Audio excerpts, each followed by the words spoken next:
I think that out of all the communication skills improvement techniques and tips and tricks and practices, the one that could most truthfully be called a cheat code, just because of how fast it completely evolves your communication skills, is something that doesn't even have really much to do with communication skills. It's updating your self image. Self image is basically the way that we see ourselves, kind of the mental picture of ourselves that we have in our mind.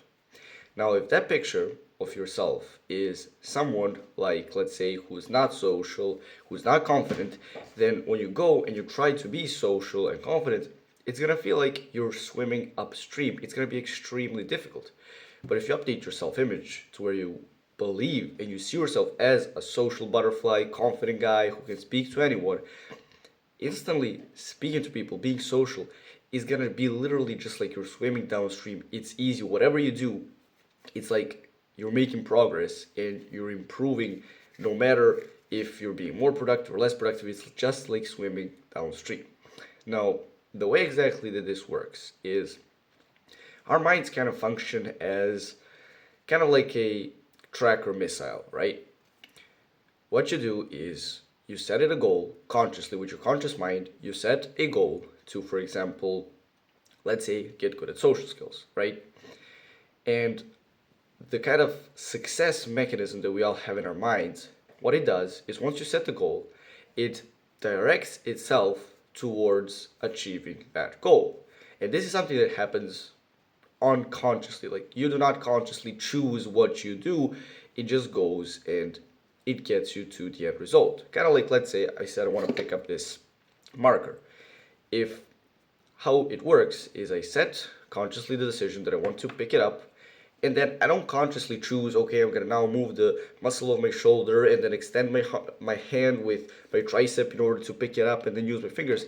I just set the intention, the goal to pick up the pen, the marker, and that kind of mechanism in our minds, the success mechanism, whatever, the goal kind of striving mechanism, takes care of the rest and picks up the marker for me. This is how it works for anything, even bigger goals in life. Now, a very important thing that this kind of whole self image also works with or works based on is your self image. Again, if you, for example, see yourself as a guy who's not confident, who's not social, if you try to achieve that goal and you try to kind of leave your success mechanism to do his thing, it's not really going to be able to because your belief that you are inadequate at communicating with people is so strong that it's literally going to make it impossible for that mechanism to achieve anything you want. And in contrary, it's actually going to be making it harder. It's going to be working against you. Because if you see yourself as a guy who's unconfident, that mechanism in your brain is going to make you be unconfident. It's going to make you act in unconfident ways. And just based on how you act, your whole surroundings in your life is literally gonna start shaping up in the way that, like, as if you were truly a guy who's not confident, who's not social. So what you need to do is you need to change your self-image in order to you need to update it, get it to where you want it to be. So for example, again, you want to become like the social guy. And after that, the success mechanism takes care of everything else. A really good example for this is, for example, you look at footballers, famous footballers, Lamine Yamal or Cristiano Ronaldo. One thing, for example, that Lamine Yamal has, which he perfected, was his self-image. You see, the reason he was able to dominate so much in football, even though he's so young, he doesn't have much experience, is because he never saw himself as the newbie, as the beginner, as, oh, he's playing against some of these guys who have been playing professional football for a decade. He never thought to himself, these guys are so much better than me, I can't do anything against them, I'm a newbie, I'm not good at football. He ingrained it in his mind, ingrained this self image of himself being a pro who can easily dribble past these defenders and who can easily play with these professional players. And for that reason, he was able to fully use that success mechanism that we all have in our minds to become way better at football.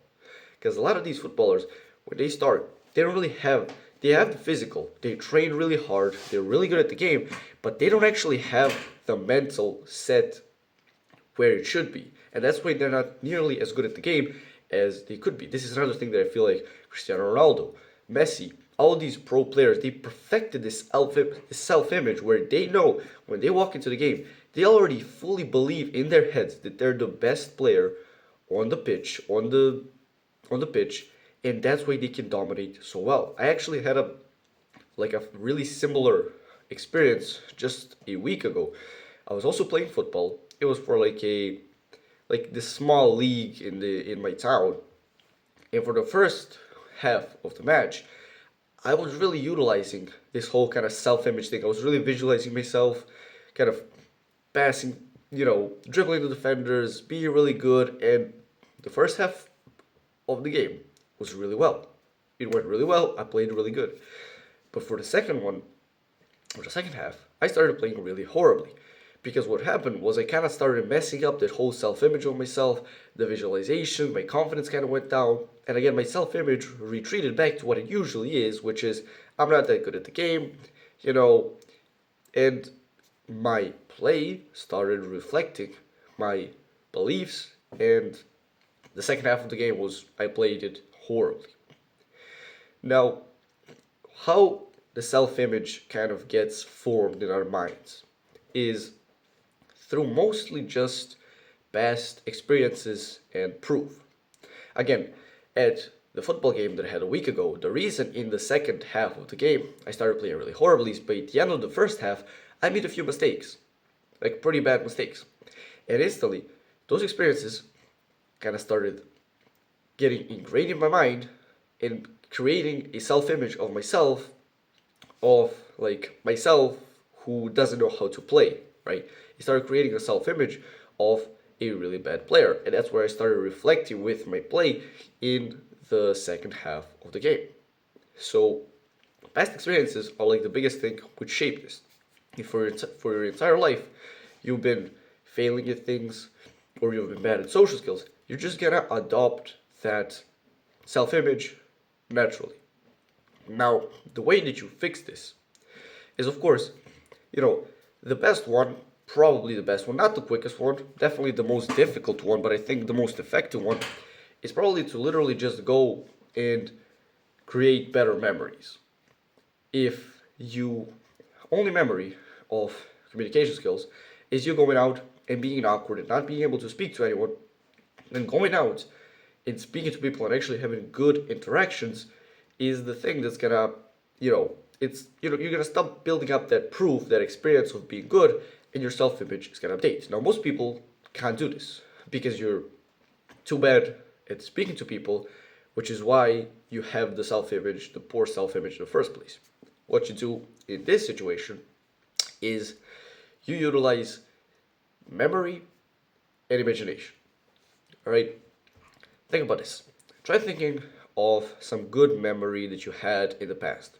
Maybe it was a good memory of speaking to people, being social, or maybe it was a good memory of you scoring a goal at a game, or you walking up to your crush and getting her number. Some victory that you experienced in the past. Really visualize it. Notice the feeling that you get right now. You probably feel really confident. You feel really good about yourself. You feel like the man. This is because for that brief moment, while that memory was kind of being the only thing in your mind, your self-image updated. What you want to do is you want to keep hammering down these good memories over and over and over again until eventually your self-image updates based on past experiences which were all good because now you're only thinking about the good ones. But if you don't have any good memories, which a lot of people don't, you can use imagination. And this one might be even more powerful. Literally, what you do is you just start imagining yourself having successes. Because here's a really big thing that I learned. Our mind, our body, cannot say the difference between imagination and reality. If you close your eyes and you imagine yourself being in a horror movie right now and you really visualize it, you're probably gonna start, your heart is gonna start pumping, you're gonna get pretty scared. Because your body literally thinks that you are in that situation. If you can visualize yourself having enough successes, speaking to people, being really social, walking up to your crush and being confident, getting her number, and you can truly ingrain it in your mind and visualize it really well, your body will start to reflect it. And with that, your self image will also start going up. The really important thing is that you just do these visualizations every single day and you do them very vividly. After a while, your self image kind of starts updating. You notice your confidence gets better, and at that point, it's a positive feedback loop where you visualize success, your body acts as if it's true, you have successes. Now, those successes are proof, which then you further gives you further confidence, which you then act upon, which gives you more proof, more confidence, you more action, and it's a positive feedback loop which just gives you more and more confidence, and your communication skills improve, and everything improves altogether very quickly. So your action step for this video would be to just try to start using visualizations as your kind of, I guess, technique for improving your communication skills. Like before going to a social place, for example, try having or remembering at least 3 past successes, even if they don't have anything to do with social skills. Try to remember those successes. Try to get the kind of confident feeling you had back when you had those victories and use it to be more social, to have more confidence. And of course, use imagination. Think about the end result. Really visualize it. Like if you're going to a party, think about yourself going home from the party really happy because you got that girl's number and you danced and you had a great time and you met some people and you were really in social flow. Really visualize yourself kind of walking home with all of these successes under your belt, being really happy about it, and just focus on that visualization and focus on the feeling that that visualization gives you while you're at the party, and you will notice you're flowing way better, your social skills, communication skills are way better, and you feel way more confident. If you found this video helpful, I think you'll find a lot of value in this video right here. Click on the subscribe button and do the work.